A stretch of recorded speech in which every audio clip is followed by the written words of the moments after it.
dans le prochain épisode de Un si grand soleil.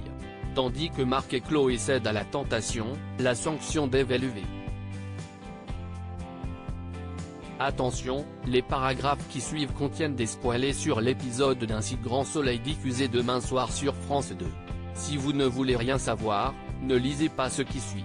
Vendredi 5 mai 2023 dans Un si grand soleil. Marc et Chloé cèdent à la tentation au petit matin, Louis rappelle à son père qu'il dort chez Kira ce soir.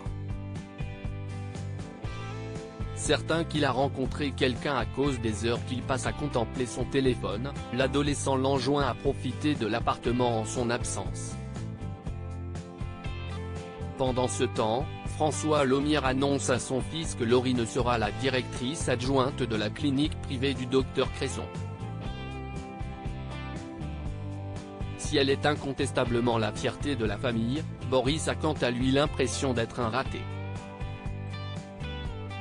Pour le rassurer, François explique qu'il était comme lui à son âge. En effet, François se laissait vivre et se moquait de tout jusqu'au jour où il s'est repris en main. C'est pourquoi, il aimerait que son fils prouve qu'il est à la hauteur de sa succession.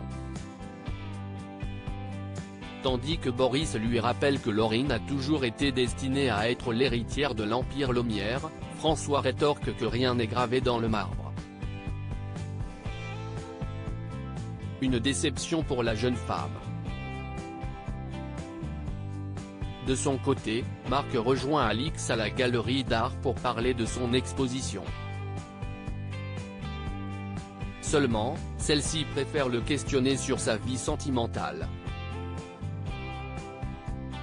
Tandis qu'elle cherche à savoir s'il a concrétisé avec Chloé, Marc répond qu'elle a mis les choses au clair et qu'ils sont simplement amis.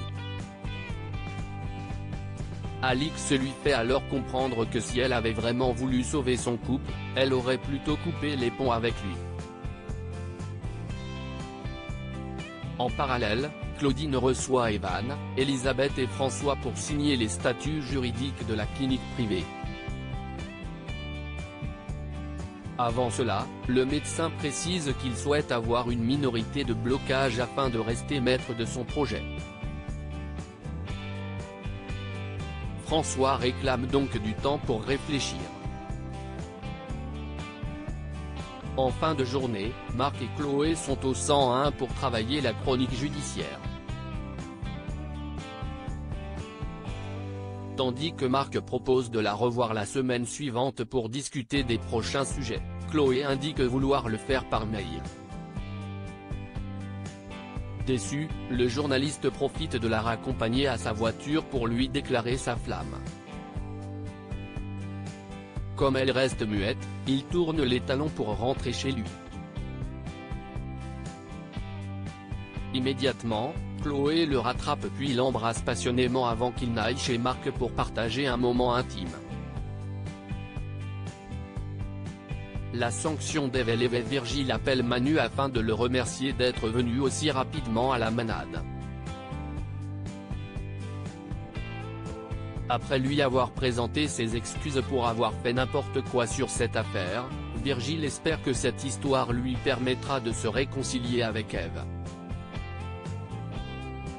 Tandis que Manu se braque, Virgile lui fait comprendre qu'il risque de la perdre. De son côté, la proviseure annonce à Eve que sa suspension a été levée et qu'elle peut reprendre les cours dès aujourd'hui.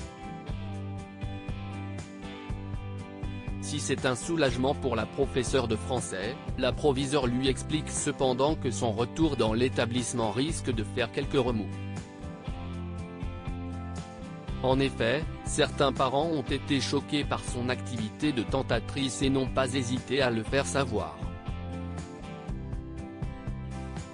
Sans attendre, Eve se remet au travail. Elle se fait même applaudir par ses élèves qui assurent l'avoir toujours soutenue. Touchée, elle les remercie. Au commissariat, Manu et Alex mettent en place une confrontation entre Fred Sauzet et Stéphanie Burton.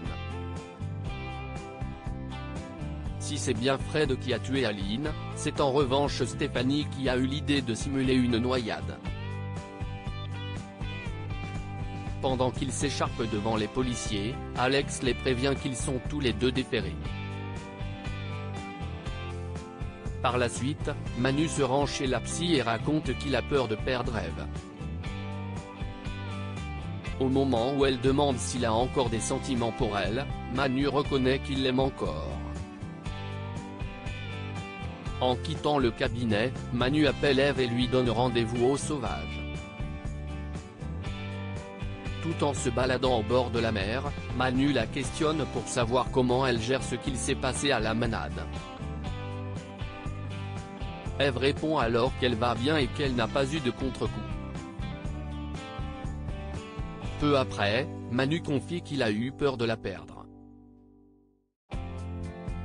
Ève et Manu se rapprochent. À l'instant où ils sont sur le point de s'embrasser, le policier la prie de prendre soin d'elle puis s'en va.